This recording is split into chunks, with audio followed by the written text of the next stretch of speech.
नाम में तारण शक्ति विराजमान है। अश्रद्धा से बोलोगे राधा राधा तो भी तार देगा नाम। यह सामर्थ्य नाम में विराजमान है कि उस आए हुए प्रारब्ध को भी नष्ट कर देता है। हीरे की वक़्त जौहरी जानता है, ऐसे ही भगवत प्रेमी महात्मा जानते हैं कि नाम का प्रभाव क्या है। नहीं तो इतनी सामर्थ्य है नाम में कि वो सब रोगों को नष्ट कर सकता है।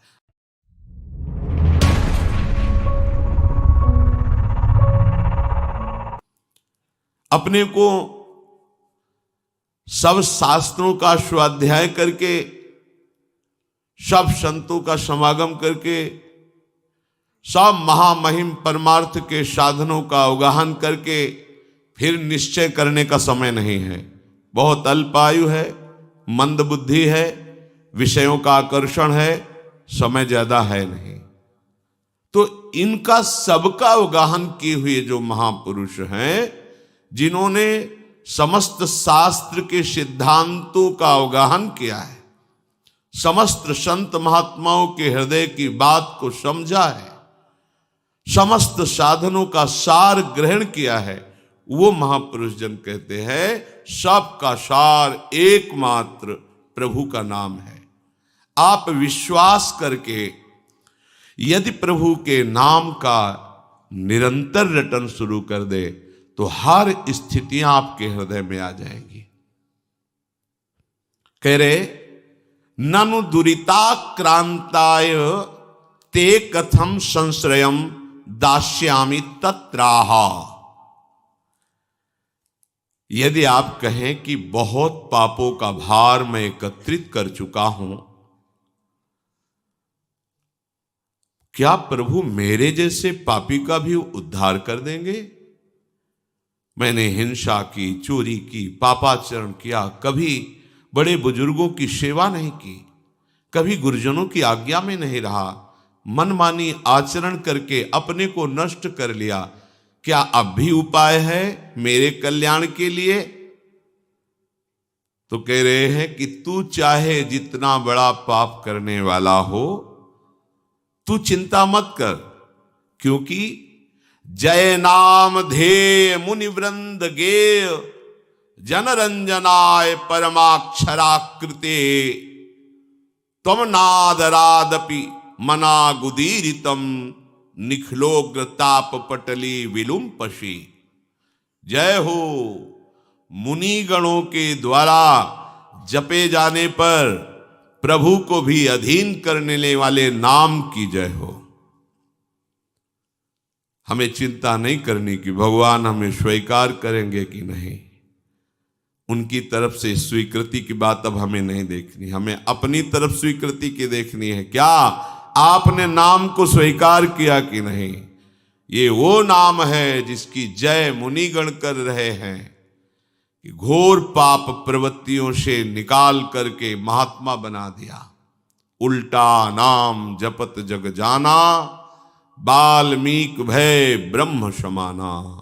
कोई और दूसरा साधन नहीं, नाम निरंतर रटने का प्रभाव हुआ कि पाप सब नष्ट हो गए। खास बात नहीं, पाप की प्रवृत्ति का नाश करके भगवत प्रेम प्रकाशित कर दिया। ये भक्तों को प्रतिक्षण सुरक्षित रखता है। अनुरंजनम, भक्तों के हृदय को आनंद प्रदान करता है ये भगवन नाम। ये और कोई नहीं है, अक्षरों की आकृति धारण किए हुए स्वयं भगवान की सामर्थ्य विराजमान है। ध्यान दीजिए, राधा कृष्ण हरि, ये और शब्द नहीं है, ये साक्षात प्रभु की अपार सामर्थ्य अक्षर की आकृति धारण करके आपकी जिह्वा पर आ गई है। इसमें यदि आपकी श्रद्धा हो गई तो आप सारी की सारी सामर्थ्य आपके हृदय में ये नाम जागृत कर देगा। उत्कर्ष प्रदान करने के लिए सदैव गरज रहा है भगवन नाम। आपको महामहिम पद में पहुंचाने के लिए समर्थ है नाम। प्रभु को अधीन करके आपके हृदय में प्रकाशित करने की सामर्थ्य एकमात्र नाम में विराजमान है। नाम में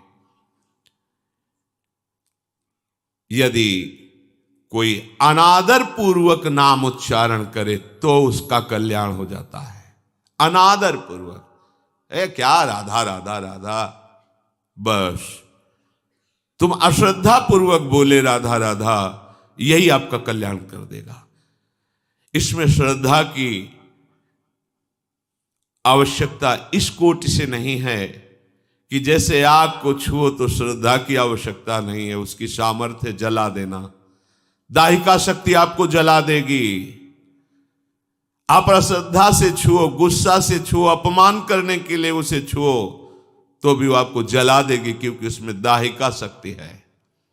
जहर में मारण शक्ति है। श्रद्धा से पियो, अश्रद्धा से जबरदस्ती कोई पिया दे तो भी मरी जाओगे, उसमें मारण शक्ति है। नाम में तारण शक्ति विराजमान है। अश्रद्धा से बोलोगे राधा राधा तो भी तार देगा नाम। ओहो, यदि अब भी समझ में नहीं आ रहा तो भगवान जाने तुम्हारी क्या गति होनी है।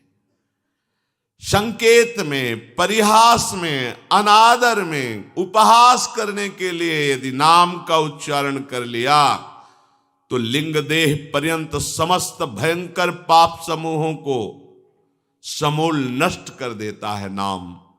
तो अनादरादपि मना गुदीरितम, अनादर पूर्वक कोई यदि नाम ले तो भी उसका मंगल कर देता है नाम। आहा, निखलोग ताप पटलिम विलुम्पशी, जो महान कष्ट देने वाले, जलाने वाले हमारे पाप कर्म तैयार हैं हमको नष्ट करने के लिए, ये नाम उनको नष्ट कर देगा। अतः उपासक नाम को स्वीकार करे, ये चिंता न करे कि मुझे भगवान स्वीकार करेंगे कि नहीं। नाम को तुम स्वीकार, बड़ी खुली छूट है। प्रभु स्वीकार करेंगे कि नहीं, इसमें हमें विश्वास करना पड़ेगा महात्माओं का, हमें अनुभव की तरफ बढ़ना पड़ेगा।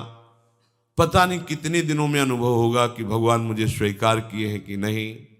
पर यह बात तो अभी आनंद दे रही है, हमारी स्वीकृति की बात है कि हम आज अभी इसी क्षण नाम भगवान को स्वीकार करते हैं, जो अक्षर रूप से आकृति धारण करके हमारी जिह्वा पर विराजमान है। नच नामाभासः पापान्येव दग्ध्वा निवर्तते अपितु स्ववाच्ये भक्तिं च प्रकाशयतीत्याह। ये केवल कथन मात्र नहीं है। ये तो नाम की महिमा ऐसे गा रहे हैं, पता नहीं सत्य वस्तु है कि नहीं। नामाभास केवल पापों को जलाकर निवृत्त नहीं हो जाता,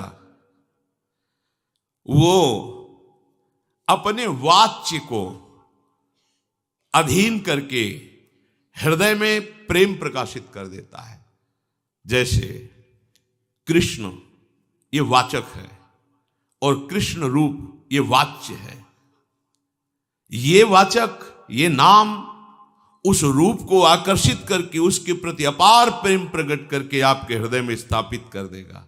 कितनी अपार महिमा है, और कुछ करने की जरूरत ही नहीं है। कितना समर्थ है नाम। कहते हैं यदा भासोप्युद्यन्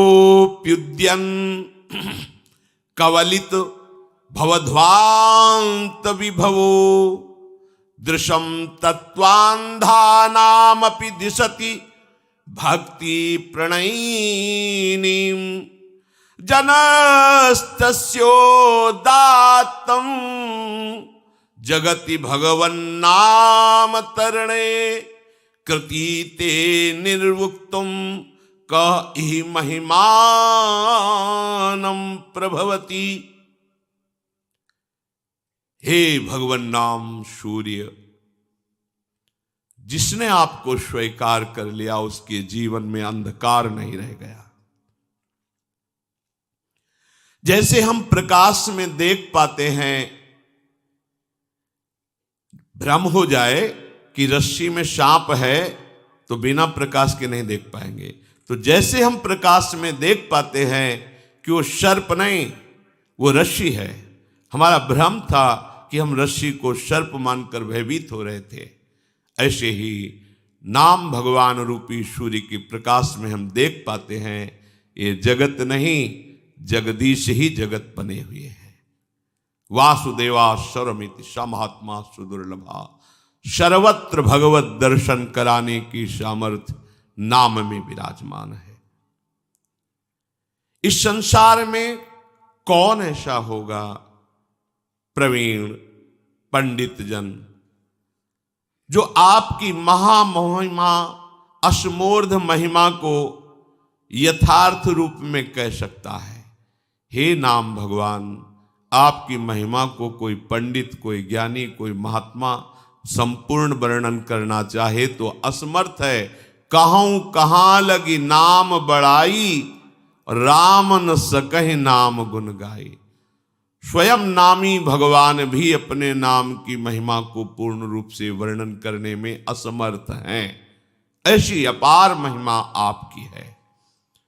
कोई भी हो, कहीं भी हो, कोई शर्त नहीं है, पवित्र हो या पवित्र हो, नाम का चिंतन, नाम का गायन, नाम का रटन आपके अविद्या रूपी अंधकार का नाश करके परम वैभव प्रकाशित कर देगा।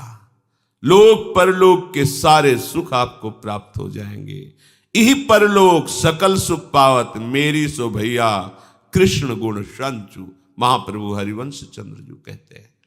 जो चाहिए ये नाम तुम्हें प्रकाशित कर देगा। उस वस्तु, व्यक्ति, स्थान, परिस्थिति, घटना, कोई भी ऐसा नहीं होगा कि तुम्हें कभी ऐसा अभाव का वर्ण अनुभव हो कि ऐसा।